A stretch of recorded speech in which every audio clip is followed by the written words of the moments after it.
What's up, guys, and welcome back to the channel. This is Dan from Headwaters, and next to me I have 3 Lifetime Fishing Kayaks. They range from the $399 price point all the way up to the $549 price point, and honestly they're all kind of similar but slightly different. And this video came about because of my own curiosity. I just got done reviewing the Lifetime Teton Angler, and in the past I reviewed the Lifetime Tamarack Pro, and I got to thinking to myself, like, man, they're both 400 bucks. They seem like they would be for the same customer, but I noticed some differences. Like, why would they have 2 boats so closely related or so similar? And today I'm going to walk through a little bit about what's the difference between the boats and why would you buy one over the other. So let's just start off with the specs. The Teton Angler is 10 foot long, 30.5 inches wide, and has a carrying capacity of 275 pounds. The Tamarack Pro is 10 foot, 3 inches long, 31 inches wide, and has an additional carrying capacity of 25 pounds, making it 300 pounds total capacity. The Yukon on this side is 12 foot, 8 inches long, 32 inches wide, and has a 350 pound carrying capacity. So let's just start comparing these two side by side, because this is what I found the most surprising. Why would you have 2 different boats that are almost the same specs, pretty darn close, at the exact same price point?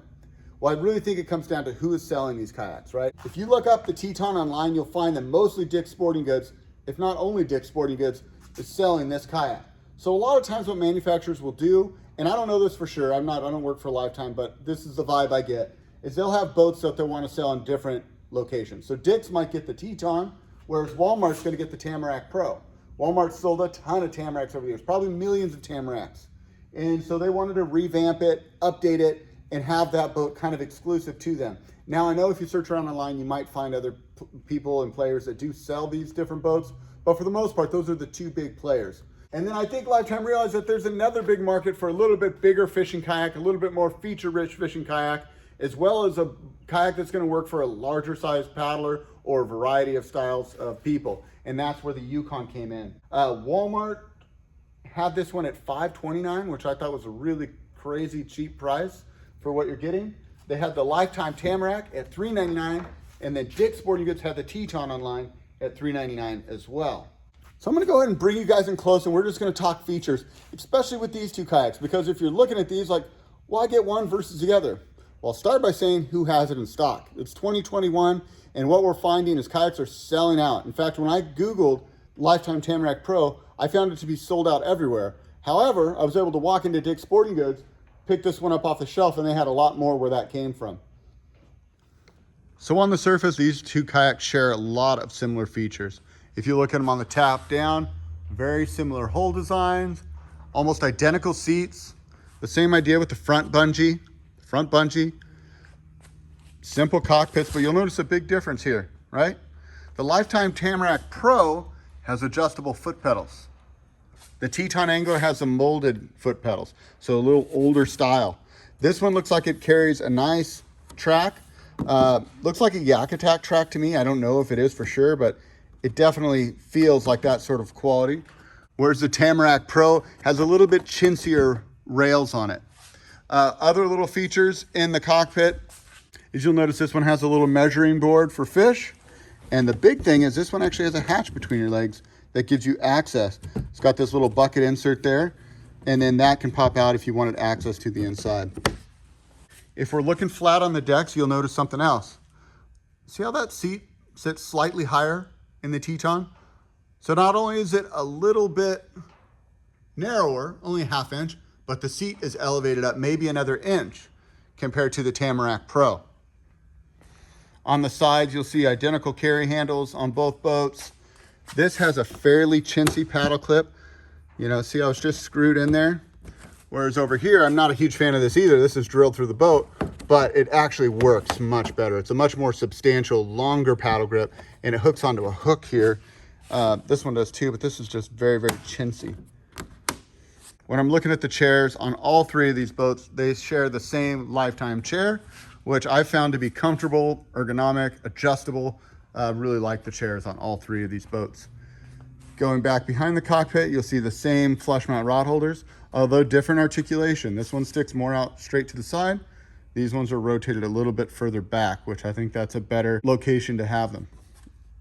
Tank wells are kind of similar, you know, both big and open. This one's got a little cut, so you could put something square in there like a milk crate.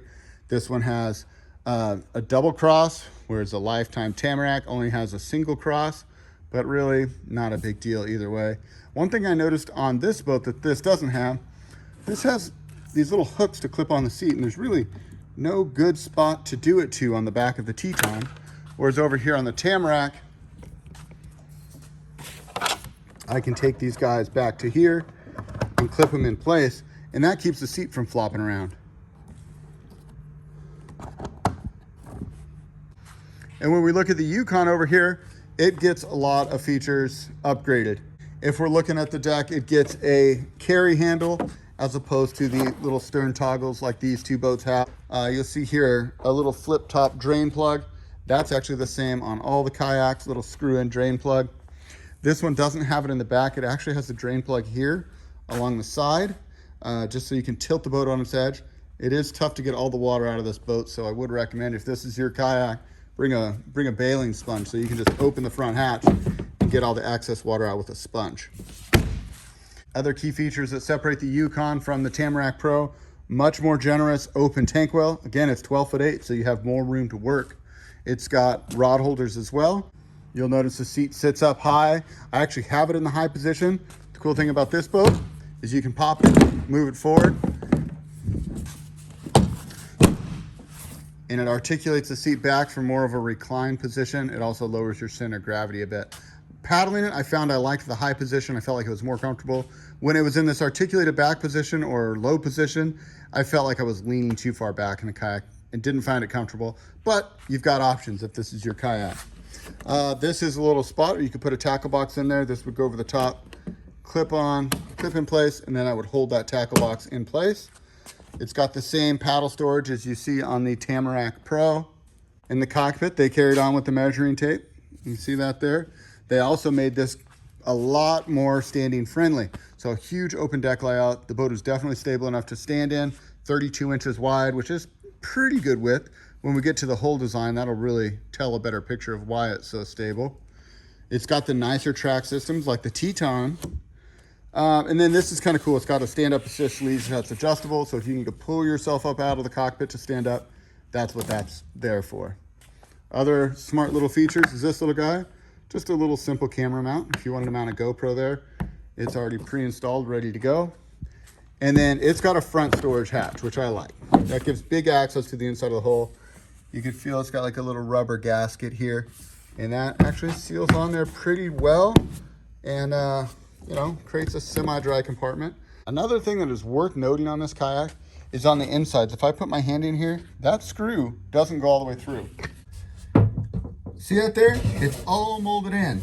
And even as I feel back to these other screws, like the screws for this or the tracks, they're actually all little molded in inserts that allow you to screw into the boat without drilling holes, which is super important to create a watertight boat that isn't gonna leak. Now, I'm not gonna say there's no holes that don't go through, because I know for a fact that, you know, the bungees on the side, some of the other holes do, but all in all, the less holes, the better. And I'm impressed that they took the time to do that on this boat. Okay, so we talked about the differences in carrying capacity, and you may be wondering why does a 1/2 inch in width and 2 inches in length give this boat so much more capacity and stability than the Teton? Well, let's just have a look at the hull design. There we go. You see how it's got the keel, runs the whole length of the boat. It's got these little grooves to help the boat track. Kind of a blunt entry on the nose, but I don't know, pretty basic. On all the Lifetimes, you'll see they've got this little keel that hangs down there in the back. You'll see the same kind of keel there on the Tamarack Pro. But when we look at the Tamarack Pro, you'll see something a little bit different. It's a little bit more of a W shape to it, okay? So a little bit more volume along the edges as opposed to the Teton. The Teton's a little bit more rounded. See, it doesn't have that W shape on the sides. A little bit more trim, which means this boat does paddle slightly faster. It's not much, but it is slightly faster. So if you're a smaller person, you're gonna find this boat to be a little more zippy as opposed to the Tamarack, which is gonna give you a little bit better stability. Between the extra width, the more buoyancy out on the edge, the W shape as I was referring to there, and the lower seat, this boat is actually fairly more stable. At my weight, I'm 220 pounds, which is well below the capacity of both these boats. I found the Tamarack to be more comfortable and more suitable for my size. I didn't notice the speed to be that much different, although I didn't paddle them back to back. But a lot of things on the Tamarack I found so much more worth my attention, like the adjustable foot peg, like the center hatch, and then overall just the way it handles. I just thought for the exact same price, there's no reason I wouldn't go with the Tamarack Pro, although I really did enjoy both the boats. I thought that for the money you're spending, they both served a good purpose. Now lastly here on the Yukon, this one ranges from $529 to $749 depending on where you buy it. And I think at $529, it's actually a really good value. I think it competes well with what Bass Pro Shops and Cabela's and places like that are selling.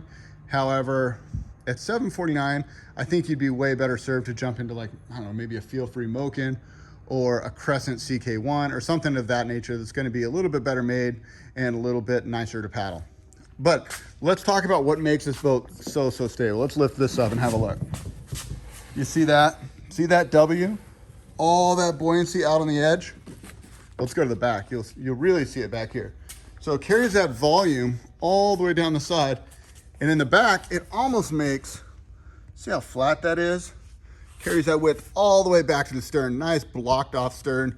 And then they put this little wheel in the keel. That's your keel. That gives you additional tracking.